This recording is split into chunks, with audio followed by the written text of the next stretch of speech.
After 5 men had a bizarre UFO encounter in the woods of northern Arizona, Travis Walton was left behind by his friends alone with the craft. Upon their return, not only was the UFO gone, but so was Travis. Local police believe the men killed Travis, and the UFO story was simply a cover. Find out what really happened when the Paranormal TV Truth Be Told story of Travis Walton concludes.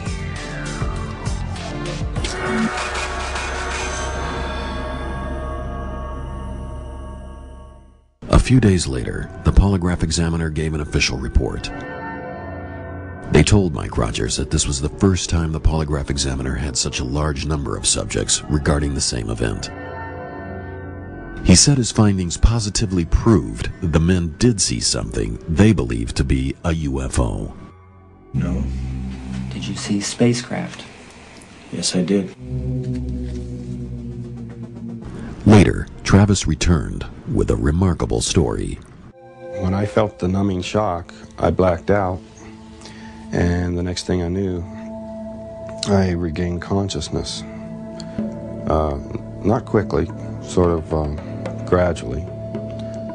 My head wasn't real clear. I was in a lot of pain.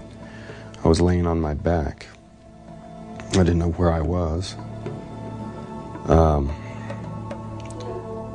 I remembered what had happened in the woods as I was regaining consciousness. I was trying to figure out what I was and what was going on. Maybe I was in a hospital or something, that I'd been hurt.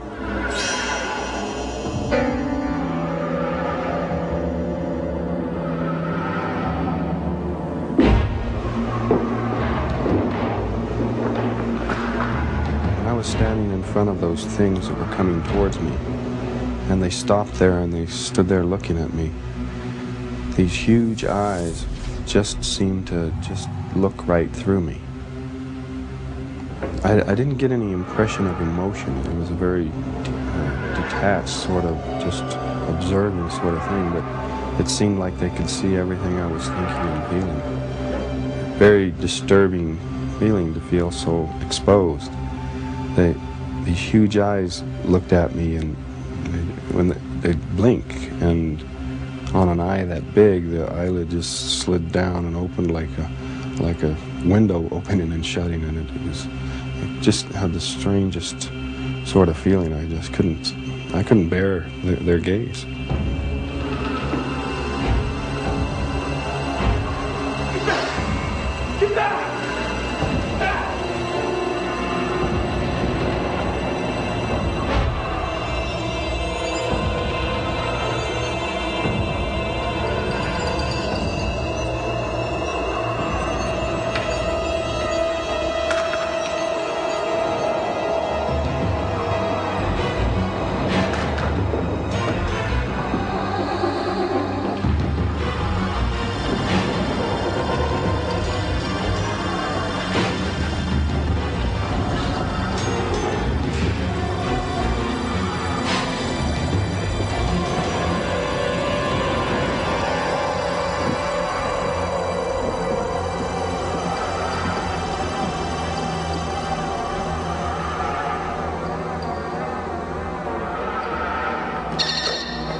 There was a lever there, and when I moved that, the star pattern appeared to move.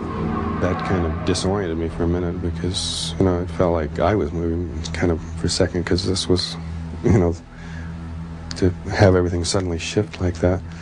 But I figured I'd better quit messing with that. I had by that time surmised that I was in some sort of craft and connected it to what had happened before, and figured I might crash this thing or something.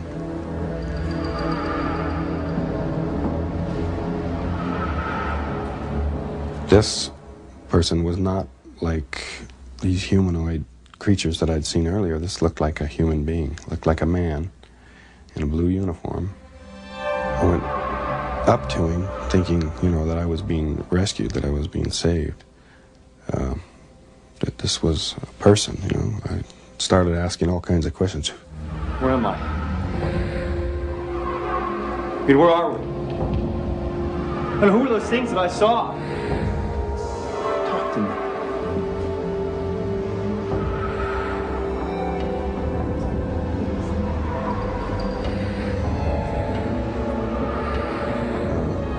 Went through some doors, down a hallway, to another room.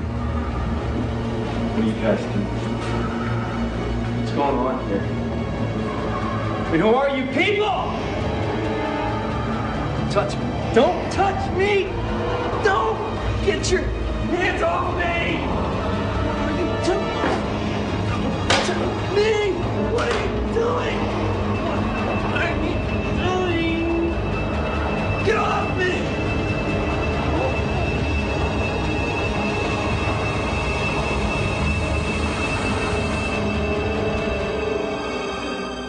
Five days had passed before Travis returned.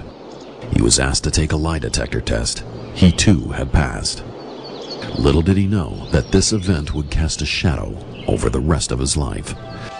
The thing that has brought more frustration and pain into my life as a result of all this happening is the fact that people can't see me anymore, me as a person.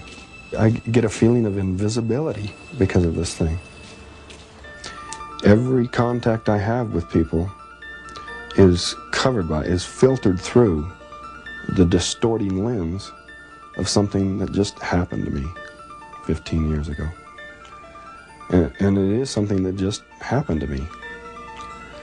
I didn't do anything special or heroic. I'm